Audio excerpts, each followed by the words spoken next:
Good evening, Flyleafers. Thank you for joining us tonight to celebrate author James Tate Hill's new memoir, Blind Man's Bluff, in conversation with fellow author Travis Mulhauser.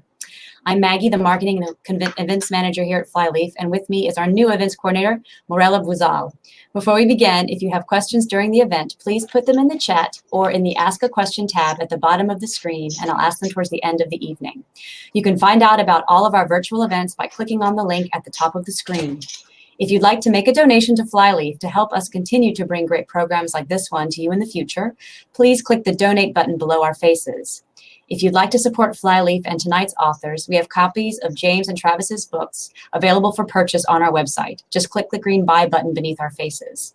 You can also call Flyleaf to order over the phone, or if you're local to Chapel Hill, come visit us and shop our shelves. We're now open 7 days a week. And now I'd like to welcome our authors for tonight's event. James Tate Hill is an editor for Monkey Bicycle and contributing editor at Literary Hub, where he writes a monthly audiobooks column. The Best American Essays has chosen 2 of his works as notable, and he won the Nielsen Literary Prize for a first novel for Academy Gothic.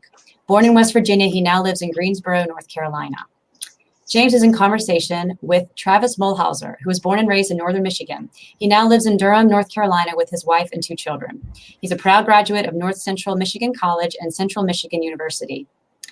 His novel Sweetgirl was longlisted for the Center for Fiction's first novel prize, was a Michigan Notable Book Award winner in 2017, an Indie Next pick, and named one of Plowshare's best books of the new year. I'm going to minimize myself now so we can focus on the authors, but we'll pop back up in about 40 minutes to moderate those great questions that our audience members are going to be posting in the Q&A and in the chat. Thank you. Thank you, Maggie. Yeah, thanks, Maggie. So I was talking with JT a little bit before, and I'm going to start by asking him one of the worst questions you can possibly ask a writer. But I also think it often leads to one of the most interesting answers. I wanted to ask JT what he learned about himself through the process of writing this memoir. And I, even with like 7 or 8 minutes to think about that, I still don't have a great immediate answer, but I'm going to say, the first stuff that comes to my mind, which, first thought, best thought when you're not writing a book. First thing I'll say is how memory can be very buried. In the editing process of this book, when you go through rounds of editing, you've done it with novels. I've done it with novels where the agent and the editor and the editor's assistant and all your readers say, I want to see more here. With a novel, you're changing the plot around, or you're deleting a character, or deleting a thread, or adding a thread. And with memoir, the biggest thing was, in addition to maybe just delete this, the comments that I got most often were, could you explore this further? And I'm like, my immediate answer is, I don't know, could I? Can I? Is there more there? And the answer is always yes, but sometimes it took me some creative ways of plumbing memories, and not to get all James Lipton, but that's the sense memory. It's a real thing. I found myself listening to albums that were particularly in heavy rotation in my Iowa 3-disc changer in the most traumatic times, and new stuff would frequently surface. It wasn't always, I had always had a handle on the biggest parts of the story, but sometimes just an image or a dialogue exchange, or something that I had been thinking about at the time, just those little connections really help to complete and make connections, because I think with memoir, so much of what you're doing is making connections, whereas in fiction, the story is almost exclusively the dominant priority, if that makes sense. Yeah, it makes a lot of sense, and kind of in a way to get back at me for asking you a difficult question. you answered my next question pretty well. One thing I want to say too is I'm not sure if people it's fundamentally unfair that we can't see the people that are watching us talk to each other. That's an unfairness I want to acknowledge. But I do want to say, I don't know. I know they can ask questions later, but if something comes up midstream and somebody wants to post a little note, I'm happy to try and incorporate that into the conversation. So I did want to ask you, and here's the thing I need to say up front about JT. So I went to school, we went to graduate school together, and the book, for those of you that haven't read it, I'm sure that you have a sense it's about his experience, with vision loss. And I just want to say that so much of the book is about how he pretended that he wasn't losing his sight. And as somebody that was in graduate school with him, I had no idea that JT couldn't see. Like what you read in the book about his, I guess charade, for lack of a better word, was entirely accurate. Like I had no idea that he was dealing with any of this at the time. And so it was fascinating for me to go back and read it and kind of think about, if anything had even occurred to me back then, and it did not. Well, I will just, that wasn't the question and you've got more, yeah. But I just want to interrupt and say the old me, as I referenced in the book, would have been so proud of that, would have taken that as a victory. But the me now, as we'd become close in the last like 5 or 6 years, and we graduated, you graduated a year before I did, in 2002, and I graduated in 2003. I really liked you in the program, but I only had the mental capacity and the emotional capacity for like a few friends. And so, as much as I would have liked to have hung out with you, and I remember an exchange we had, because I still wore baseball caps back then. I don't know, it was a fashion choice that I probably should have abandoned in high school, but I had on a Detroit Tigers cap for no reason in particular. And you were like, "Oh, you from Michigan?" I was like, "No, I just like the special font of the D on the cap." And, we were both sports fans, but I never had the energy or the space to pursue a bona fide like friendship, because I was like, I have 2 or 3 friends. I can't really go deeper with anybody else. Well, and to be fair, that's totally the vibe in a writing program. Like nobody's there because they're extroverted socialites. That's so true. So I'm sure you got the same vibe back from me. I wondered if you could talk. So for those of you guys that don't know, JT's first book was a novel. It's called Academy Gothic. And I evangelized for that novel when it came out. I'm just a huge fan of it. It's hilarious. It's really quirky, and it's kind of a send up of academia. I wonder if you could talk, JT, and this is a little bit kind of a writer question, but that jump, and you talked about it a little bit already, moving from fiction to memoir. Was there anything particularly difficult about that, and anything particularly kind of cool about that transition? Yeah, both. I mean, it was an easy transition in terms of the topicality, because the protagonist of Academy Gothic is legally blind in the same way that I am, and that was the first time I ever wrote in any way about the lived experience of blindness. But it's also a very sardonic academic satire with a fast-moving murder mystery plot. And so as much as I wanted it to be a disability narrative, and I think it is in a sideways manner, it had the other stuff going on so that I could still hide behind that mask of fiction. Whereas I started writing a few essays to promote Academy Gothic, as we always do to promote novels. Like, hey, you wrote a novel, how about some nonfiction? Yeah. And it seems so unfair. I saw a friend on Twitter years ago, say we should make memoirists write short stories to promote their memoirs, or poets sing songs or something. But so I wrote the first creative nonfiction about my blindness, and it got published by LitHub, and it got so much more of a response than anything I'd ever written. And part of this is because LitHub, even in 2016, when they were, less than a year old, was already just so good about reaching readers. And what I found was that the humor in Academy Gothic, while maybe not a straight line to the humor in my nonfiction, there was a very close relationship. And I thought, wow, if I can hold on to this humor when I need it, and obviously it's all of Blind Man's Bluff isn't a comedy. There's sad moments and dark moments, but there's always that release valve of humor when I need it. And it just made it much more entertaining for me to write.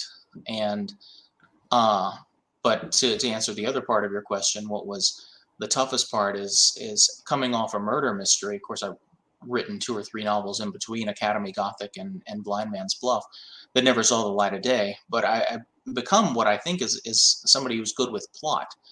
And unfortunately, when you're writing a memoir, plot doesn't really care that you're writing a memoir. There's the only plot you have is chronology, and the chronology of life. I think I make a statement like this in the book, is if life were a novel, for one thing, it could use a good editor. The pacing is way off, and so much of it is shaping and trying to make the story compelling while figuring out how to jump. There's no murder. I have a divorce. I have vision loss. There is a narrative. There's a redemptive arc towards self-acceptance, and those things were helpful. But when all you've known is novels, which have that narrative thrust of solving a mystery or whatever the equivalent is, it definitely took some structural overhauls in the different drafts. Well, and you and I talked about this, and I won't spoil anything, but I think the ending, for those of you guys that haven't read it yet, is really fantastic. And it's an ending that surprised me when I read it. And it surprised me in a couple different ways. And one way is that, so when I read this, it was digitally. And so you don't have that marker of when the book is going to end, of like, these are the amount of pages left. And it was a good enough book that I wasn't like looking to see when the end was, like, oh my God, when is this? I was really wrapped up in it. So the end, I had no idea that the end was coming when it happened. And, I just think it's such a fantastic end and such a great way to end the book. And I do know that is such a difficult, it has to be. So I've never written a memoir, but that has to be one of the most difficult things, because, where do you draw that line, and where is that, where does the story stop? Yeah. And I thought too, that you did a really great job of, the book just moves. I mean, it really moves quickly. And, you mentioned like life needs an editor and the pacing and all that stuff. And I think, man, you really nailed that part of it in the storytelling. One thing that we also talked about a few weeks back is your reluctance to ask for help, not reluctance, refusal. Yeah. And for those of you guys that haven't read the book, there's a lot of poignant scenes. A couple things that really jumped out for me was the first was JT's first date in high school. I think it was your first date, or it was. Yeah. Senior year. Okay. So he has to go to the place where the date is going to happen and scout it all out because he can't see, or he can't see well enough that this can happen. He has to get there, and it's like it's a pretty intricate choreography, just in terms of like, where are you going to sit down? What are you going to order off the menu? How are you going to make it look natural and normal? And, when I was reading that, what I thought of mostly was myself, of course, because, I'm not much, but I'm all I think about. So when I read your book, I'm thinking about, okay, well, how does this relate to me? And I was thinking about my first date. And it was in a movie theater, and all of the logistics of what happens if we go into the balcony, and where do we sit in the balcony, and what is expected of me in the balcony. Like, it was all this kind of different stuff. And then I'm like imagining that on top of not being able to actually see. And I wonder if you could talk a little bit about did you, and I think I know the answer to this, but I still would like to hear you kind of discuss it. Did you ever realize how difficult your life was?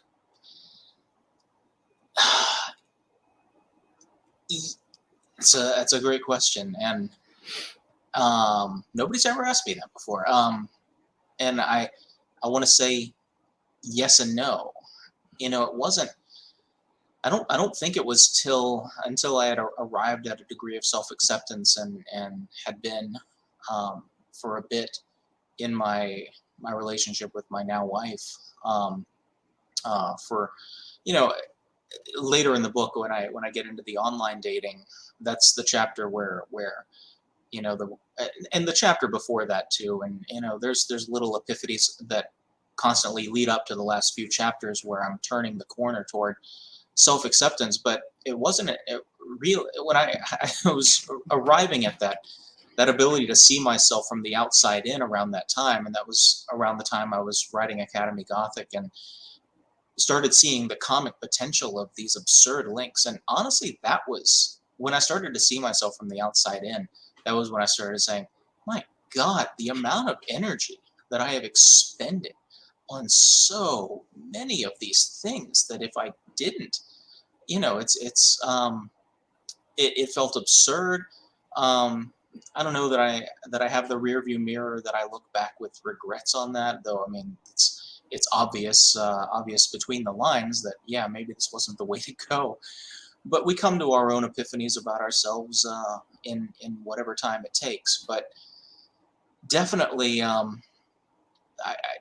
things felt hard for the first few years when everything was still in adjustment. For the first year or two, the vision was still not stable, and so the magnifiers that we got from the low vision clinic became useless in a few months, and the methods of taking tests suddenly struggling for a few hours in the school clinic to read like a short answer test and scribble my illegible handwriting became taking tests orally, and all those adjustments.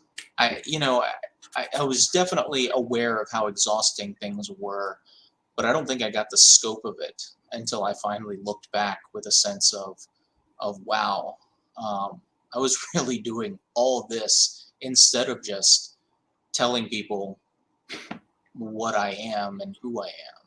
Well, that was the other thing that struck me is, and you know, there's sections in the book where JT is literally dodging traffic, walking because he doesn't want to ask for a ride because then people might figure this out. And you know, there is that part where it's like, you know, you have to be, there's something going on here for you to be this resistant, because at any point it would be so normal. And we talked about this too, where like, if my kids have an issue, they just immediately ask for help. Mm. And if anything, I'm like, you need to ask for less help. Like you need to try and fix stuff yourself. And you and I both come from similar backgrounds in that it's not really okay to have problems. Like if you have an issue or you have a problem, what you need to do is figure it out, because you don't want to, be a drag or have inconvenience somebody else. You don't want this kind of negative attention. And, you know, I told you like that when I was reading the book, that was one of the things I related to the most was like, of course, you're not going to ask for help. You're going to try to figure it out yourself. Yeah. And, you know, when you read the memoir, there are a couple of moments when you're just like, oh my God, just ask somebody or just tell somebody, and this can all get better. I do want to ask you too, real quick. Do you think that it was made more difficult? So there was always these little things for you to hold on to, like this thing might work, this medicine might work. Did that make it harder for you to grieve what was happening and to just accept it? Totally. I kept waiting for it to be, you know, when will it be? What it will be? One of the early chapters, I guess it's chapter 2, and there's a prologue, so it's the third section, where we take a trip to Japan. My mom and me, and my dad sits out the trip because the cost of the medicine, the cost of seeing a doctor in a country where your insurance doesn't cover, the cost of overseas flight and 3 nights in a hotel, and country where we don't speak the language or even come close. And so we're trying to get this experimental medicine that might or might not do something, and it might or might not have done a tiny little bit of good, but it was essentially a dud. But all the while, in the diet, I started getting the blind spots in, I guess, in one eye, February, March of my junior year of high school, right after I turned 16. And then it moved to the other eye by April and May. And then the full diagnosis finally through a blood test didn't come until late June. And so I'm right before the senior year of high school. And there's so much is in flux anyway when you're that age, when you're on the transition to college. And I just keep waiting, just let this be whatever it's going to be, and let me finally adapt to whatever it is. But I still had that hope of the cure or the treatment or the improvement for that first year, for sure. And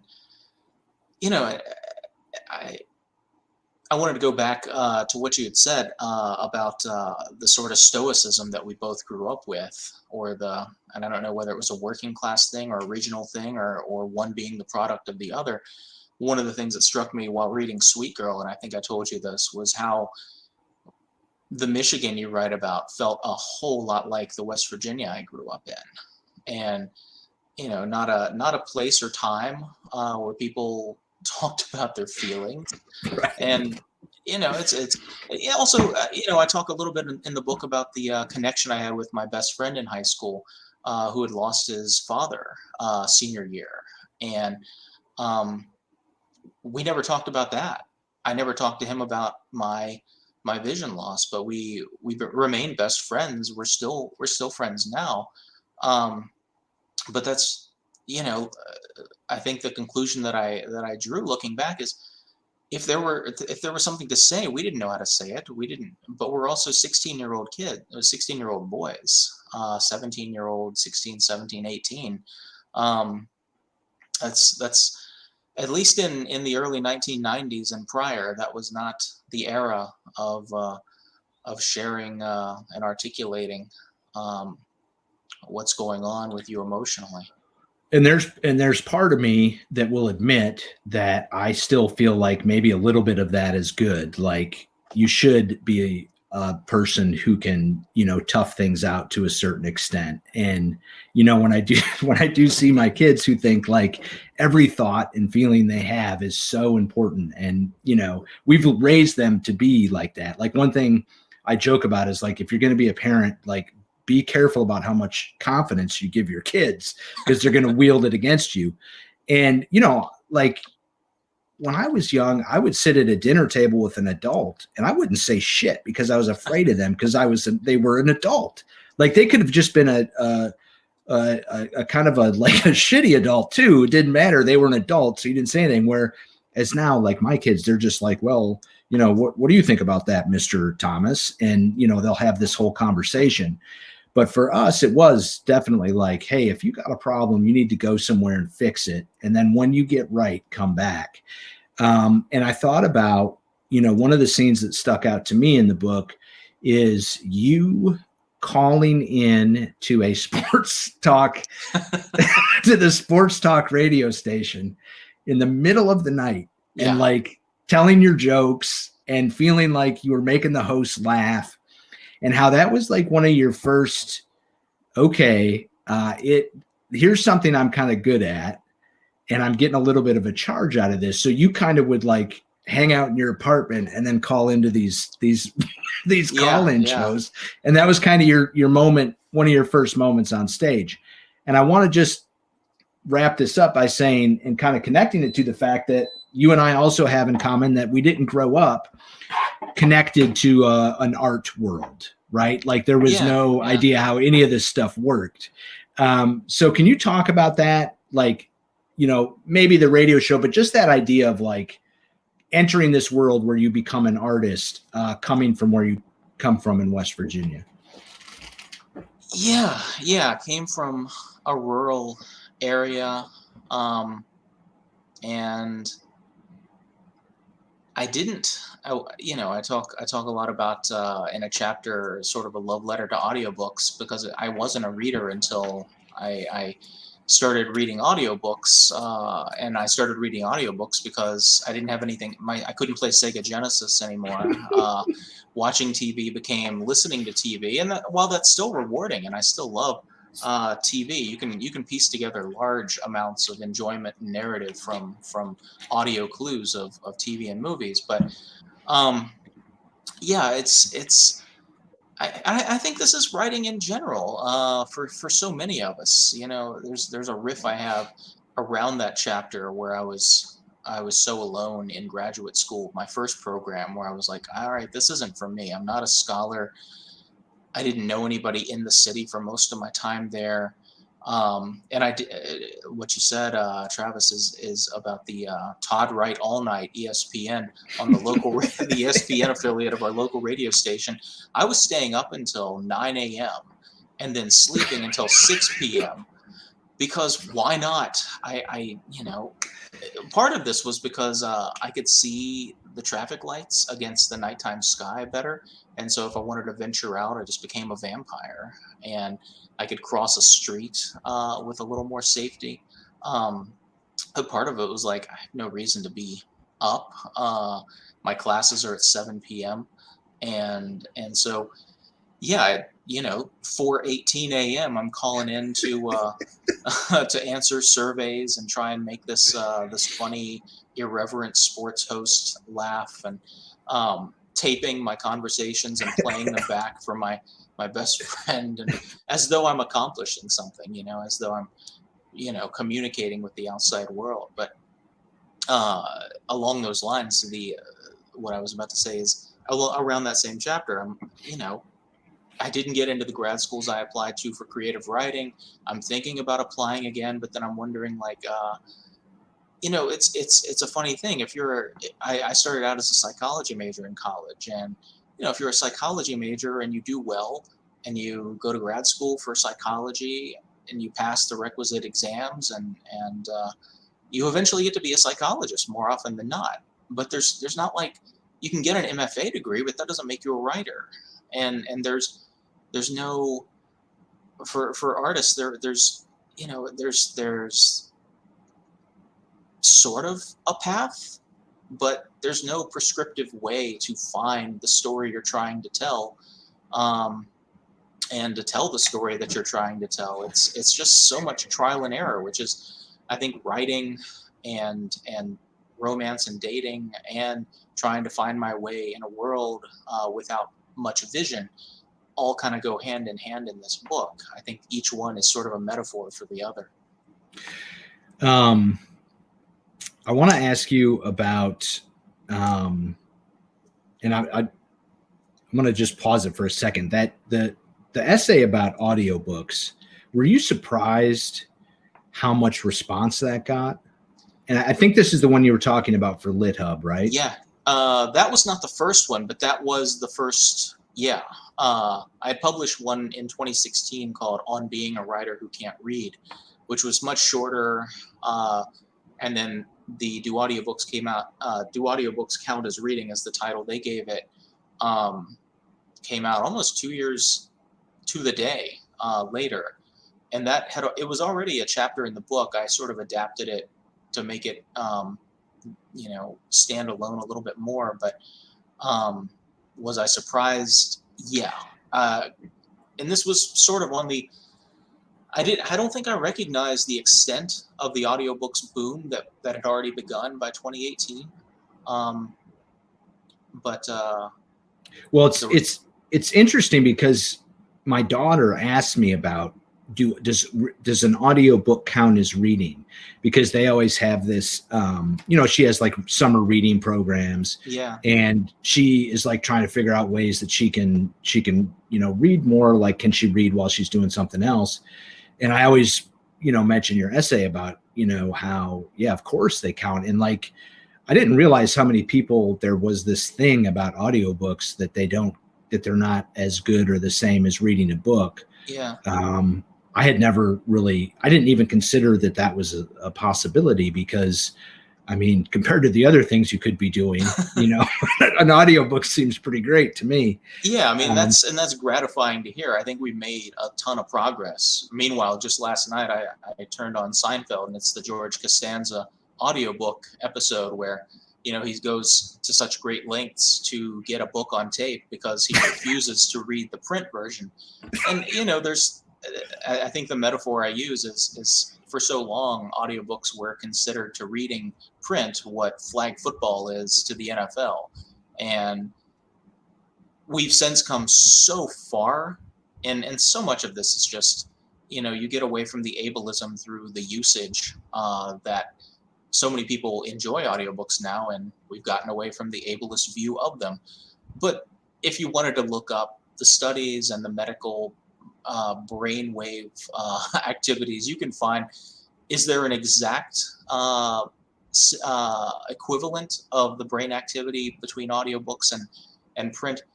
Not exact, but one does things better than the other, and print is not superior, audiobooks are not superior, but each one stimulates the same parts of the brain, and different people respond more favorably to one or the other.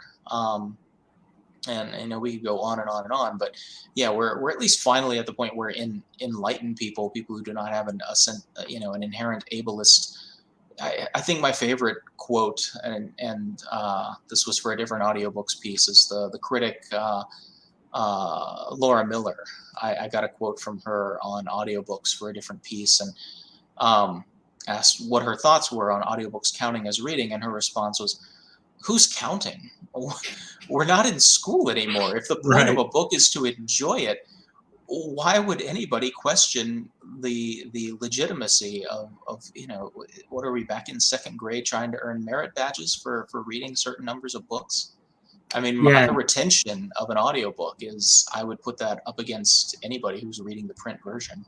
And I've also found with audiobooks too, and we'll move on in a second, but I have a memory like I do with reading a print book where I was when I read it, or where I was when I listened to it. Mm-hmm.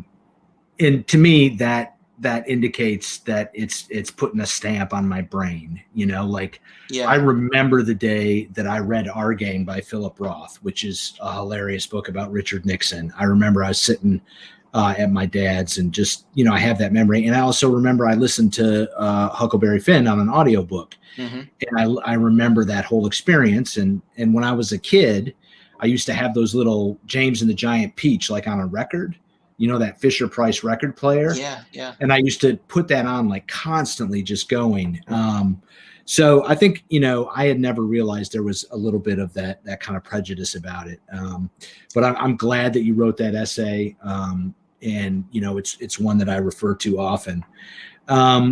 So we're going to be coming up against time here in a couple minutes, but I wanted to ask you too a little bit about the idea of, how has this been for you so far with the book, and the publicity and all the great stuff? How are you feeling about everything? Because you and I have always talked about that imposter syndrome that we have as writers.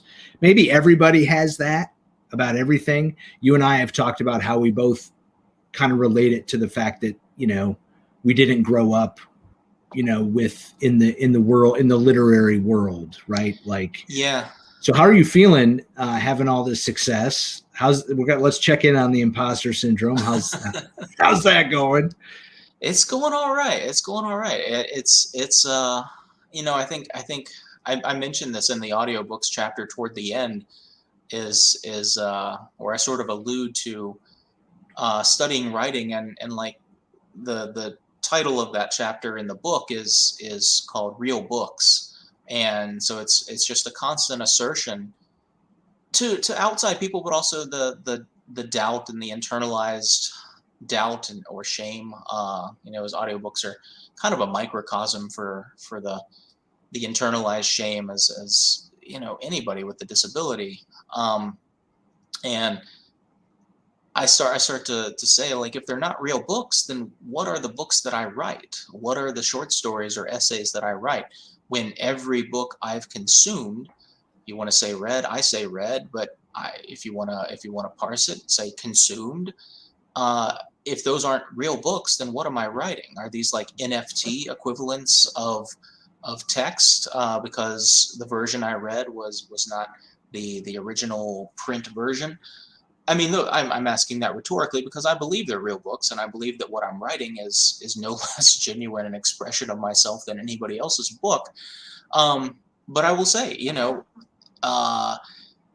my publication day was last Tuesday, I guess 1 week ago, and it was last Monday evening. Like almost all news in the writing world, I find out through Twitter. Somebody tags me in a tweet of the New York Times review by Dwight Garner, that then came out on my publication day. It was a very good review. He closes by saying he would buy me a beer anytime.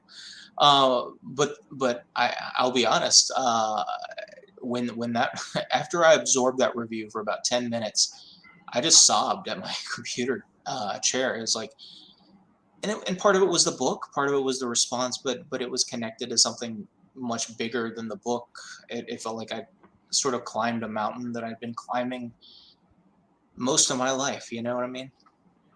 Yeah. And I think, we never get a chance really to celebrate as much when you're a writer. Like, yeah. We don't get to high five, and I do, but I make people give me a high five when I get good news, but it's all delayed gratification. Yeah. It takes so long. Like, you sit down to write something, and at first you're like, oh, this is an amazing story. Let me send it off and get my flowers. And then it just takes years and years and years and years and years. Yeah. And it's such a grind. And then you do get these little breakthrough moments. So I'm glad you celebrated that, and let yourself feel that. Cause yeah, that's been good advice. People, friends who have published books, my friend Erica Swiler, and somebody you'll remember from the book, Ron, my best friend from college and beyond, the one who was an extra in Wonder Boys while I'm calling into radio talk shows. His wife published a wonderful history on the U.S.'s involvement in the Holocaust, U.S.'s little-known intervention in the Holocaust, or attempt to intervene in the Holocaust, called Rescue Board. And I just say that to say she had great advice, and everybody's giving me the same advice, which is to please let yourself find joy in this. Don't obsess over things.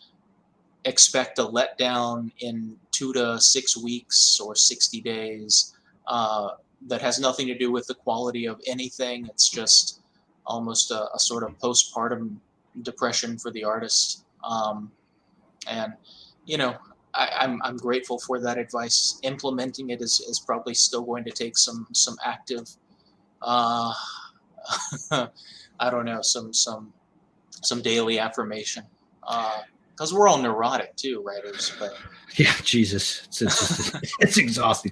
I want to say this. So we're coming up on our question portion here. Okay. My screen is going darker and darker. So I tried to give you a spotlight by making my room kind of dark, and to put the spotlight on you, but now it's getting so dark that I'm turning into but I wanted to say this great line from the Garner review where he says, and I'm just going to paraphrase it, something along the lines of, I've never read a memoir about so thoroughly normal person, or something like that. I'm butchering it. That's close enough. Yeah. But that's, to me, if I could say the elevator pitch for this book and for you is, you're just so accessible and approachable. And it's a memoir, and just about this really difficult circumstance for a person who is, and when we say normal, we mean it in all the best ways. Like there's nothing about it that says, hey, you know, that makes it about anything other than your story. And I thought that was like the writer part of me, right? Like the craft part of me was just so impressed by that part of the book, that you were able to tell this story in a way where you didn't lean on any bullshit crutches that sometimes the memoir will lean on, right? Like this was as real as it gets. And your ability to do that and to still make it entertaining, I think is kind of one of the best things about the book. So I think that, you know, I'm looking at the clock. It looks like 6:40. I can keep talking.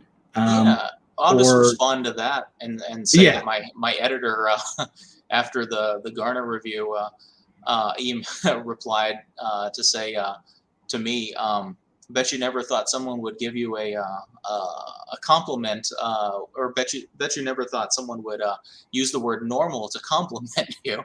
And it's sort of ironic because the book is sort of a quest to appear normal. Yeah.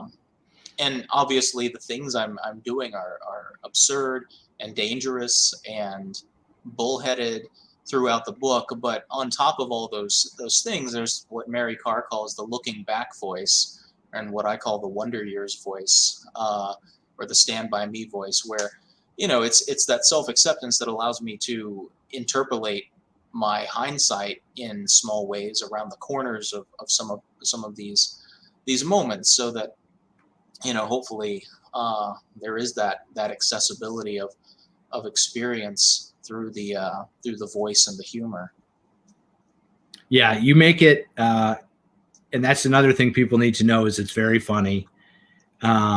And, you know, I think that's also to your credit, like both as a person and a writer, like to handle this stuff and to find those moments of humor, and to be able to laugh about it with me too, like some of this ridiculous stuff, and dangerous stuff. But man, that humor really shines through.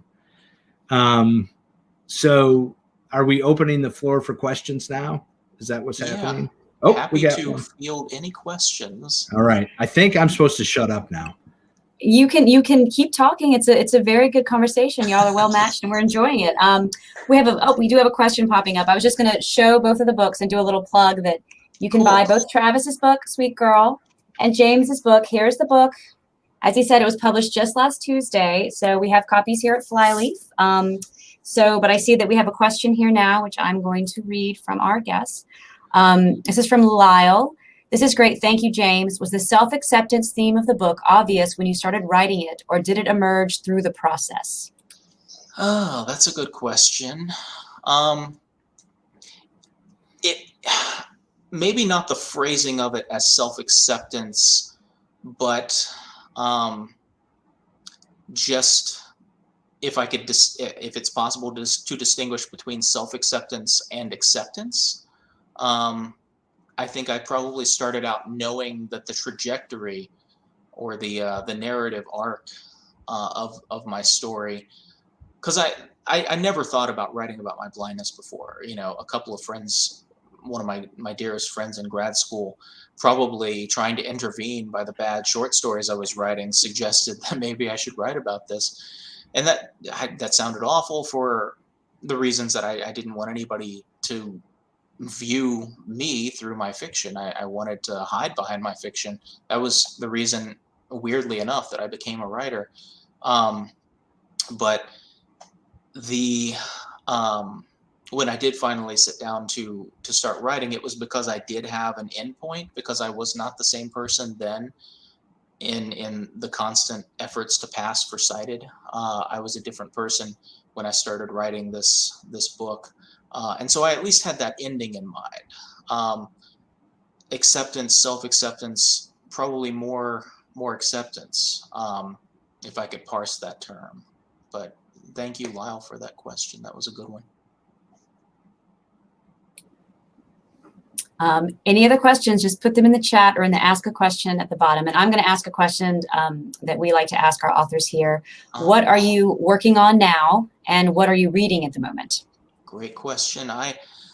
I am probably going to be revising a novel in the next few months. I just turned in a novel about the malls of the 80s and 90s, populated with child stars, some real and some fictional.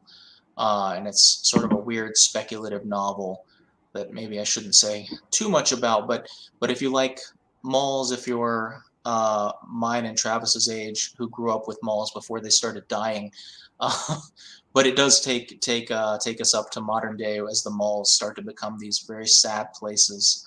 Um, what am I reading right now? I'm reading the new. Is it the SNL's cast member? I've been saying Cecily Strong, but is it Cecily Strong?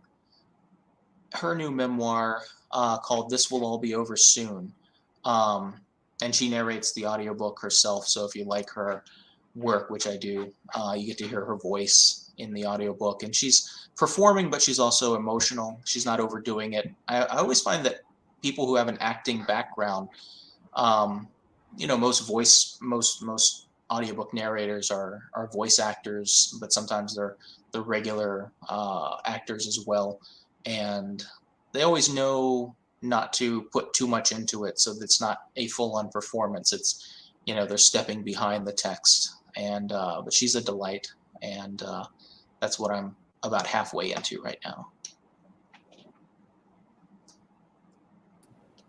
Travis, what about you? I just sent a manuscript, finished a draft of a novel. So now I'm in the part where I just wait very anxiously. I call it nauseously optimistic phase. So hopefully, so I've actually got a couple things out on submission now. In terms of what I'm reading, I just started to read Celine by, is it Peter Heller? He wrote The Dog Stars. I love that guy. And I'm reading that. And I just finished before that The Secret Lives of Church Ladies. Is that the title? I got the title. Yeah, that was really good. I bought that for my wife and then ended up reading it, which is kind of what we do. And that was fantastic. And 3 cheers to West Virginia University Press, who put that out.